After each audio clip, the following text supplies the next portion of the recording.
Good morning, boys and girls.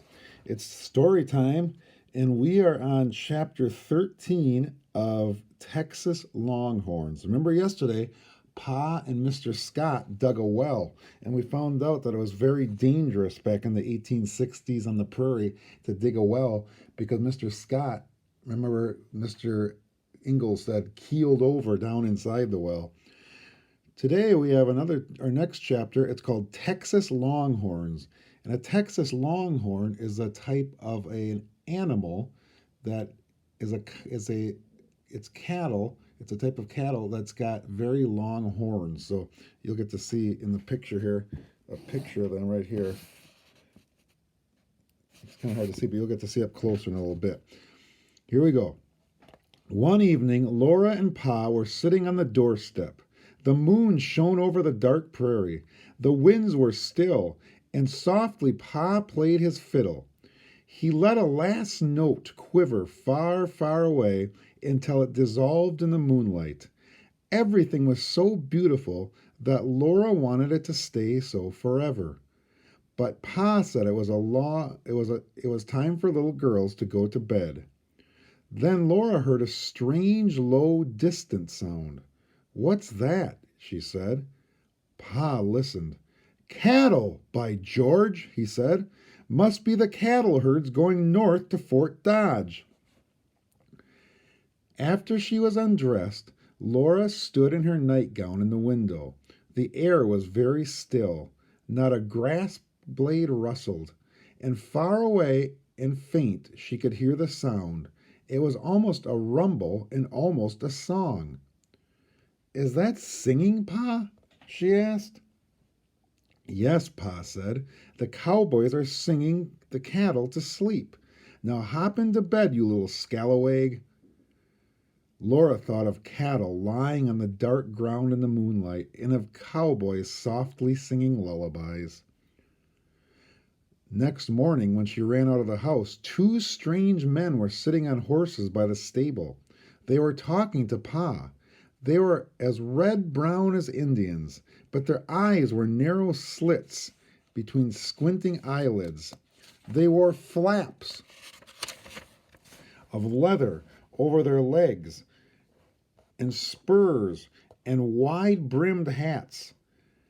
Handkerchiefs were knotted around their necks, and pistols were on their hips. Now, do you know what these people would be called, boys and girls? You're right, cowboys. They said, "So long" to Pa, and "Hi yip" to their horses, and they galloped away. "Here's a piece of luck," Pa said to Ma. "Those men were cowboys. They wanted Pa to help them keep the cattle out of the ravines among the bluffs of the creek bottoms. Pa would not charge them any money, but he told them he would take a piece of beef. How would you like a good piece of beef?" Pa asked. "Oh, Charles," said Ma, and her eyes shone. Pa tied his biggest handkerchief around his neck. He showed Laura how he could pull it up over his mouth and nose to keep the dust out.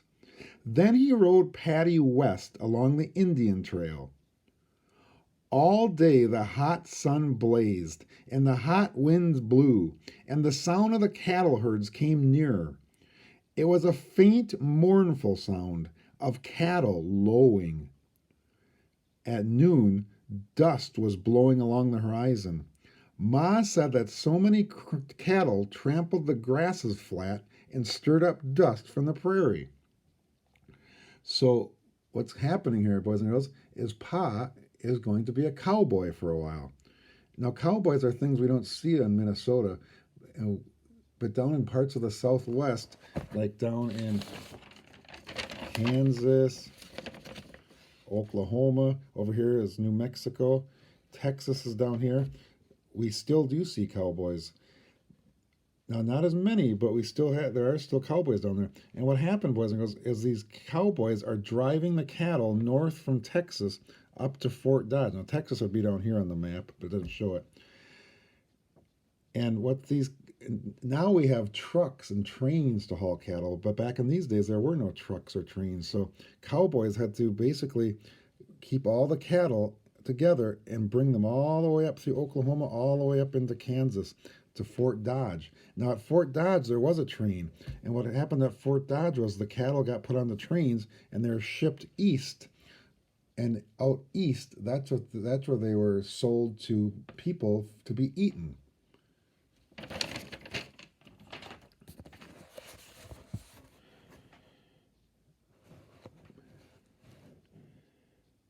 Pa came riding home at sunset, covered with dust.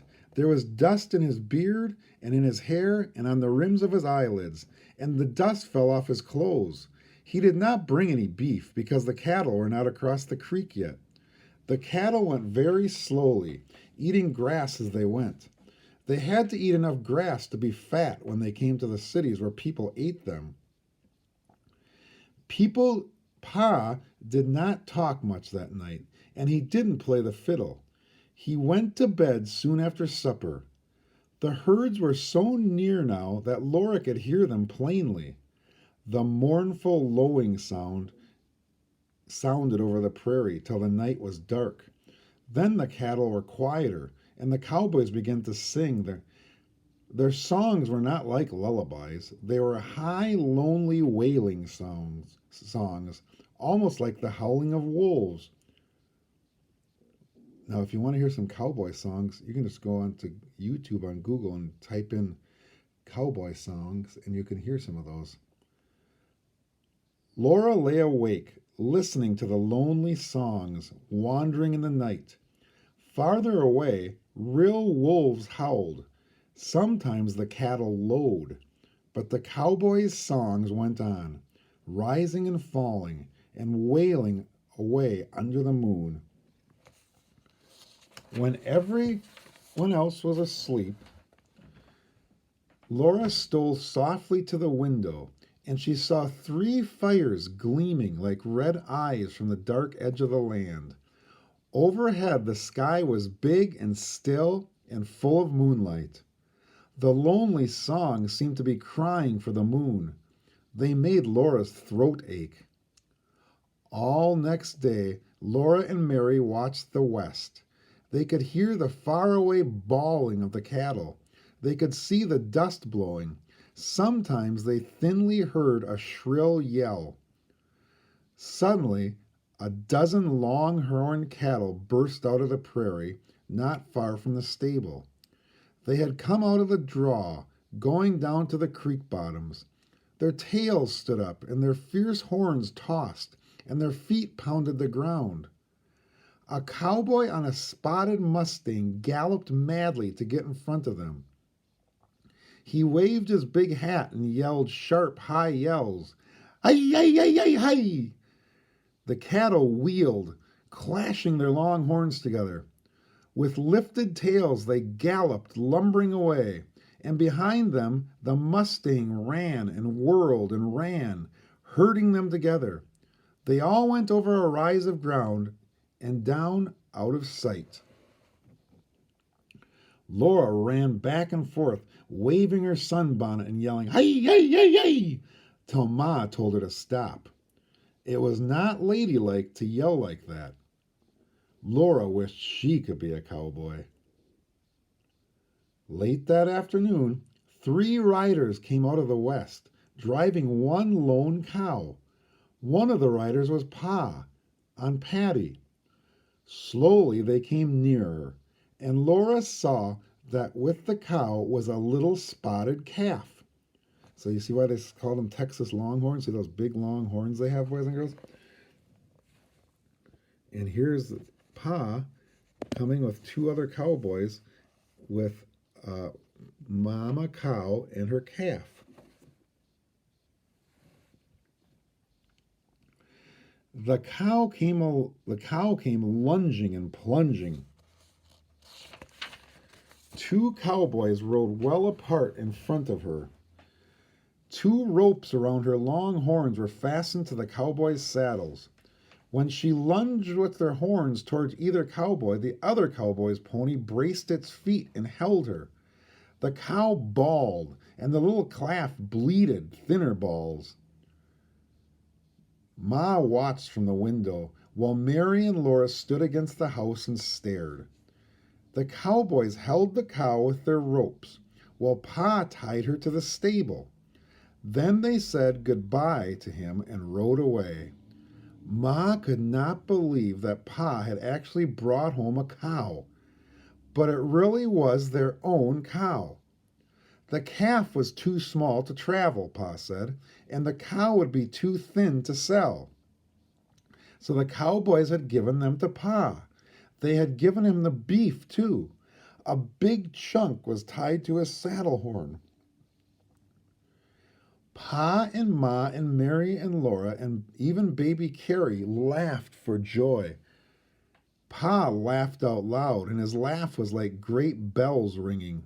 When Ma was pleased, she smiled a gentle smile that made Laura feel warm all over. But now she was laughing because they had a cow. "Give me a bucket, Caroline," said Pa. He was going to milk the cow right away. He took the bucket, he pushed back his hat, and he squatted by the cow to milk her. And that cow hunched herself and kicked Pa flat on his back. Pa jumped up. His face was blazing red and his eyes snapped blue sparks. "Now, by the great horn spoon, I'll milk her," he said. And here's a picture of Pa getting kicked by the cow. And there's the bucket.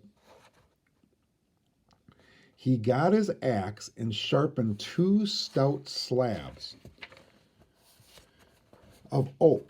He pushed the cow against the stable and he drove the slabs deep into the ground beside her.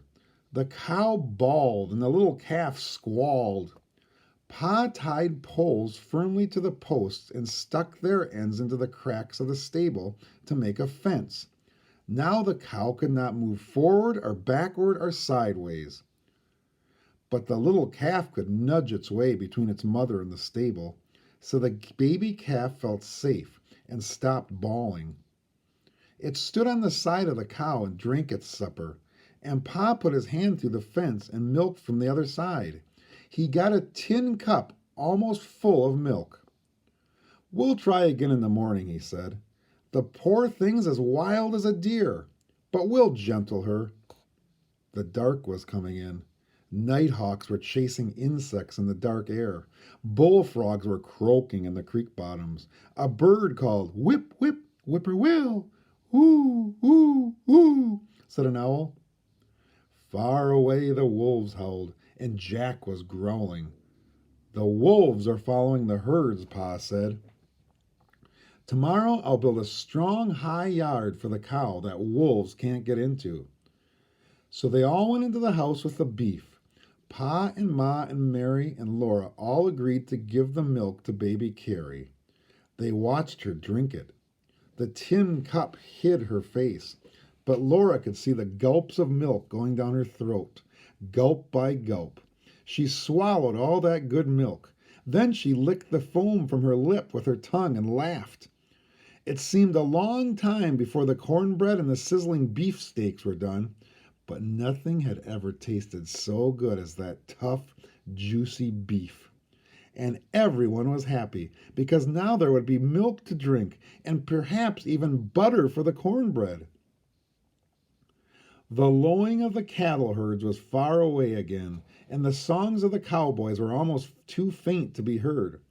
All those cattle were on the other side of the creek bottoms now in Kansas. Tomorrow they would slowly go farther on their long way northward to Fort Dodge, where the soldiers were. Now, Fort Dodge, boys and girls, is a town in Kansas, and they call it a fort because that's where, so it is actually a fort that was built by the government to keep people safe from the Native Americans and from wild animals and from other people or from other factors in the West. So Fort Dodge is still a city in Kansas. And like I said, it started out as a fort set up by the United States government. And that's where the train went through. So that's why the cattle are going to Fort Dodge. So just like it said in the book, they can be shipped east to be eaten by people. Tomorrow, we'll read chapter 14, which is called Indian Camp. Have a good day, everybody. Bye.